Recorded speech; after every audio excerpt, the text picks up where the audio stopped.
എല്ലാവർക്കും നമസ്കാരം. നമ്മുടെ പണ്ടത്തെ കൈനറ്റിക് ഹോണ്ടയുടെ ലൂണ ഓർമ്മ ഉണ്ടോ? അതെ, ആ ലൂണ പെട്രോൾ വാഹനമായിരുന്നു. അതിൻ്റെ ഒരു ഇലക്ട്രിക് അവതാരം വന്നിട്ടുണ്ട്. അതെ, ഇതാണ് ആ ഇലക്ട്രിക് അവതാരം. ഇതാണ് കൈനറ്റിക് ഹോണ്ടയുടെ കൈനറ്റിക് ഗ്രീൻ എന്ന കമ്പനിയുടെ ഈ ലൂണ. അപ്പോൾ കംപ്ലീറ്റ്ലി നമ്മുടെ ലൂണയുടെ ബാഡ്ജിങ് തന്നെയാണ് വരുന്നത്. പിന്നെ ആ ഒരു ലുക്കാണെങ്കിൽ നമ്മുടെ TVS XL100ഉം അതുപോലെ തന്നെ കൈനറ്റിക് ഹോണ്ടയുടെ ലൂണയുടെ ഒരു ഡിസൈൻ സ്ട്രക്ചറാണ് ഈ വാഹനത്തിന് വരുന്നത്. പിന്നെ ഫ്രണ്ടിലത്തെ വീലിൻ്റെ സൈസ് പറയുകയാണെങ്കിൽ 16 ഇഞ്ചിൻ്റെ വീൽസാണ്. പിന്നെ ടെലസ്കോപ്പിക് സസ്പെൻഷനാണ്. അപ്പോൾ അത്യാവശ്യം നല്ലൊരു വാല്യൂ ഫോർ മണി വാഹനമാണ് ഇത്. പിന്നെ നമുക്കിവിടെ ഫ്രണ്ടിൽ കൈനറ്റിക് ഗ്രീൻ എന്ന ബാഡ്ജിങ് കൊടുത്തിട്ടുണ്ട്. ഹാലജൻ ഹെഡ് ലാമ്പാണ് വരുന്നത്. Halogen turn indicators. പിന്നെ രണ്ട് സൈഡിലും ഞാൻ വാഹനം ഒന്ന് ഓണാക്കി കഴിഞ്ഞിട്ട് കാണിച്ചു തരാം. ആണ് നമ്മുടെ കീ വരുന്നത്. നമുക്കിതൊന്ന് കണക്ട് ചെയ്തിട്ട് ഓണാക്കി കഴിഞ്ഞാൽ ഒരു ഡിജിറ്റൽ ഇൻസ്ട്രുമെൻറ്റ് ക്ലസ്റ്ററാണ് വരുന്നത്. അതിൽ നമുക്ക് മറ്റേ ബാറ്ററിയുടെ ചാർജ് എല്ലാം അറിയാൻ പറ്റും. MT ഫുൾ, പിന്നെ എത്ര കിലോമീറ്റർ ഓടി, സ്പീഡോമീറ്റർ ഇതാണ് വരുന്നത്.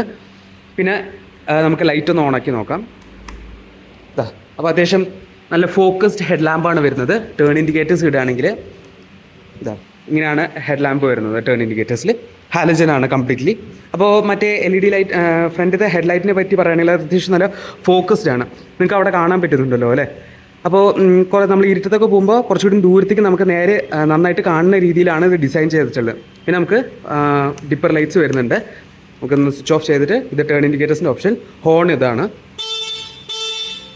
പിന്നെ അഗൈൻ ഇൻസ്ട്രുമെൻറ്റ് ക്ലസ്റ്റർ അല്ലെങ്കിൽ കൈനറ്റിക് ഗ്രീൻ ബാഡ്ജിങ് കാണാം. പിന്നെ ഈ ലൂണ എന്നൊരു ബാഡ്ജിങ് ആണ്. ഇവിടെ ഒരു ചെറിയൊരു എസ്തെറ്റിക് സ്പോർട്ടി ലുക്ക് കൊടുത്തിട്ടുണ്ട്. പിന്നെ നമുക്ക് ഇവിടെ 3 ഓപ്ഷൻ വരുന്നുണ്ട്. 1, 2, 3. അപ്പോൾ അത് എന്തൊക്കെയാണെന്ന് വെച്ചാൽ 1 പറഞ്ഞാൽ 20 to 30 സ്പീഡിൻ്റെ ഉള്ളപ്പോൾ 2 പറഞ്ഞാൽ കുറച്ചുകൂടി കൂടും. പിന്നെ 3 പറഞ്ഞാൽ ടോപ്പ് സ്പീഡാണ്. അപ്പോൾ നമുക്ക് വാഹനം ഒന്ന് സ്റ്റാർട്ട് ചെയ്യണമെങ്കിൽ ഈ ഒരു സ്വിച്ച് ഓണാക്കി കഴിഞ്ഞിട്ട് ബ്രേക്ക്, ഏതെങ്കിലും ഒരു ബ്രേക്ക് അല്ലെങ്കിൽ ഫ്രണ്ട് അല്ലെങ്കിൽ റിയർ ബ്രേക്ക് അമർത്തി കഴിഞ്ഞാൽ ഇവിടെ റെഡി എന്ന് കാണിക്കും. ചില വണ്ടികളിൽ ഇവിടെ ഒരു റെഡി എന്ന് കാണിക്കും. എന്നാൽ ഈ ഒരു മോഡലിൽ നമുക്ക് റെഡി എന്ന് ഇവിടെ എഴുതി കാണിക്കുന്നത്. എന്നിട്ട് നമുക്ക് 1-ലിട്ടിട്ട് റെവ് ചെയ്ത് കഴിഞ്ഞാൽ അറൗണ്ട് ഒരു 38 പോകുന്നുണ്ട് ഫസ്റ്റിൽ. പിന്നെ നമ്മൾ സെക്കൻഡിൽ ഇടുകയാണെങ്കിൽ കുറച്ചുകൂടി സ്പീഡ് കൂടും. 50 അറൗണ്ട് എത്തുന്നുണ്ട്. തേർഡിൽ ഇട്ട് കഴിഞ്ഞാൽ 54.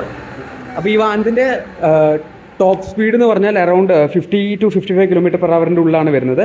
പിന്നെ 2.2 kWh ബാറ്ററിയാണ് വരുന്നത്. പിന്നെ മോട്ടർ 1.2 kW ബാറ്ററിയാണ് ഈ വാഹനത്തിന് പവർ ചെയ്യുന്നത്.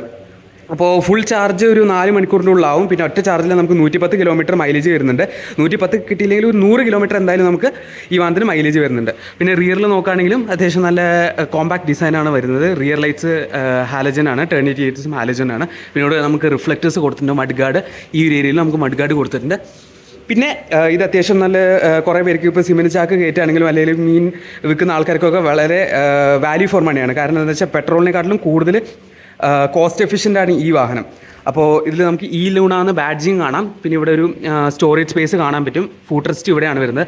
പിന്നെ ഇവിടെ ഒരു തണ്ട് കൊടുത്തിട്ടുണ്ട്. നമുക്ക് കാല് കുറച്ചുകൂടി നീട്ടി വെക്കണമെങ്കിൽ ഇവിടെ ഒരു ഹോൾഡറും കൊടുത്തിട്ടുണ്ട്. അപ്പോൾ നമുക്ക് എന്തെങ്കിലും കയറോ ഇല്ലെങ്കിൽ എന്തെങ്കിലും കെട്ടി വെച്ചിട്ട് സാധനങ്ങൾ തൂക്കണമെങ്കിൽ കവറോ എല്ലാം തൂക്കണമെങ്കിലും ആ ഒരു സംഭവം ഹെൽപ്പ് ചെയ്യുന്നതാണ്. പിന്നെ നമുക്ക് ഇവിടെ ഒരു പിടി വരുന്നുണ്ട്. പിന്നത്തെ ആൾക്ക് പില്ലിയൻ റൈഡറിന് വേണമെങ്കിൽ പിടിക്കാൻ പറ്റുന്ന രീതിയിൽ കൈനറ്റിക് ഗ്രീൻ ബാഡ്ജിങ് കൊടുത്തിട്ടുണ്ട്. ഈ ലൂണാന്ന് ബാഡ്ജിങ് കൊടുത്തിട്ടുണ്ട്. ഇവിടെ നമുക്ക് ആക്ച്വലി ഈ ഒരു പിന്നത്തെ റിയർ സീറ്റ് നമുക്ക് റീപ്ലേസ് ചെയ്യാൻ പറ്റും. അതെങ്ങനെയാണെന്നല്ലേ, നമുക്ക് തന്നെ മാനുവലി ചെയ്യാൻ പറ്റും, വേറെ ആരുടെയും ഹെൽപ്പ് ഇല്ലാണ്ട്. അപ്പോൾ നമ്മുടെ ഈ കീ ഉപയോഗിച്ചിട്ട് ഈ ഒരു കീ നോസിൽ ഇട്ട് കഴിഞ്ഞിട്ട് ഇതൊന്ന് ഇങ്ങനെ ആക്കി കഴിഞ്ഞാൽ ഈ സീറ്റ് പോപ്പപ്പ് ആവും. അപ്പോൾ ഈ സീറ്റ് തുറന്നു കഴിഞ്ഞാൽ നമുക്ക് ഇവിടെയാണ് ബാറ്ററി പ്ലേസ്മെൻറ്റ് വരുന്നത്. എന്നിട്ട് ഈ ഒരു 2 സ്ക്രൂ പോലത്തെ സംഭവങ്ങളില്ലേ, അതാണ് നമ്മൾ അൺലോക്ക് ചെയ്ത് കഴിഞ്ഞാൽ അത് പോയി. ഇത് കൂടി ചെയ്ത് കഴിഞ്ഞാൽ ഇതാ ഇത് നമുക്ക് ഇവിടെ വയ്ക്കാം. ഉള്ളിലേക്ക് പോയി ആക്ച്വലി ഇവിടെ വയ്ക്കാം. ഇനി ഇത് നമ്മൾക്ക് പൊക്കി കഴിഞ്ഞാൽ നമുക്കിവിടെ ഈ ഒരു സീറ്റ് റിമൂവ് ചെയ്യാം. എന്നിട്ട് ഈ ഒരു മെറ്റലിൻ്റെ പാർട്ട് മാത്രം ഇവിടെ വെച്ചിട്ട് നമുക്ക് എന്തെങ്കിലും ലോഡ് കയറ്റിയിട്ട് പോകാൻ പറ്റും. അപ്പോൾ 150 kg to 200 kg പേലോഡ് നമുക്ക് വഹിക്കാൻ പറ്റും ഈ വാഹനത്തിൽ. അപ്പോൾ വളരെ ഒരു എന്താ പറയുക വാല്യൂ ഫോർ മണിയാണ് ഈ വാഹനം. പിന്നെ റിയറിൽ നമുക്ക് സാരി ഗാർഡ് വരുന്നുണ്ട്. അപ്പോൾ പിന്നത്തെ പില്ലിയൻ ഇപ്പോൾ LED ഇരിക്കുമ്പോൾ സാരി തടയാണ്ടിരിക്കാൻ വേണ്ടിയിട്ട് സാരി ഗാർഡ് വരുന്നുണ്ട്. പിന്നെ അത്യാവശ്യം നല്ല സ്ട്രോങ് ബോഡിയിലാണ് ഈ വാഹനം ബിൽഡ് ചെയ്തിട്ടുള്ളത്. പിന്നെ yellow, black, grey, green, blue ഷെയ്ഡിലൊക്കെ ഈ ഒരു കളർ വരുന്നുണ്ട്. കളർ എങ്ങനെയാണെന്ന് വെച്ചാൽ ഇപ്പോൾ ബ്ലൂ കളറാണെങ്കിൽ നമുക്ക് ഇങ്ങനെയാണ് വരുന്നത്. റെഡ് ഈ ഒരു ഷെയ്ഡിൽ, ഇങ്ങനെയൊരു ഷെയ്ഡിലാണ് റെഡ് വരുന്നത്. പിന്നെ ബ്ലാക്ക് ആക്ച്വലി ഇതാണ്, ഈ ഒരു തണ്ടിൻ്റെ കളറാണ് ഡിഫറൻസ് വരുന്നത്. അപ്പോൾ ഈ ഒരു മെറ്റലിൻ്റെ ബോഡി നല്ല സ്ട്രോങ് ആയിട്ടാണ് ഉണ്ടാക്കിയിട്ടുള്ളത്. അപ്പോൾ കുറച്ച് സേഫ്റ്റി റേറ്റിംഗ് കൂടി ഉണ്ട്. പിന്നെ ഇംഗ്രഷൻ പ്രൊട്ടക്ഷൻ കോഡ്, അതായത് IP67 റേറ്റഡ് ആണ് ഈ വാഹനം. അതായത് വാഹനത്തിൻ്റെ മോട്ടറും അതുപോലെ തന്നെ ബാറ്ററിയും ഒക്കെ IP67 റേറ്റഡ്, അതായത് ചളിയിൽ നിന്നും മണ്ണിൽ നിന്നും വെള്ളത്തിൽ നിന്നൊക്കെ റേറ്റിംഗ് 67 ആണ്. അപ്പോൾ ഇതൊക്കെയായിരുന്നു ഈ വാഹനത്തിനെ പറ്റിയിട്ടുള്ള വിശേഷങ്ങൾ.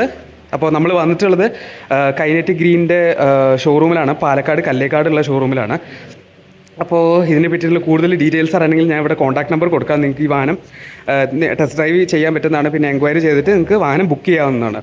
അപ്പോൾ നന്ദി, നമസ്കാരം. ഇതിൽ നല്ല വീഡിയോസായിട്ട് നമ്മൾ വീണ്ടും വരുന്നതായിരിക്കും.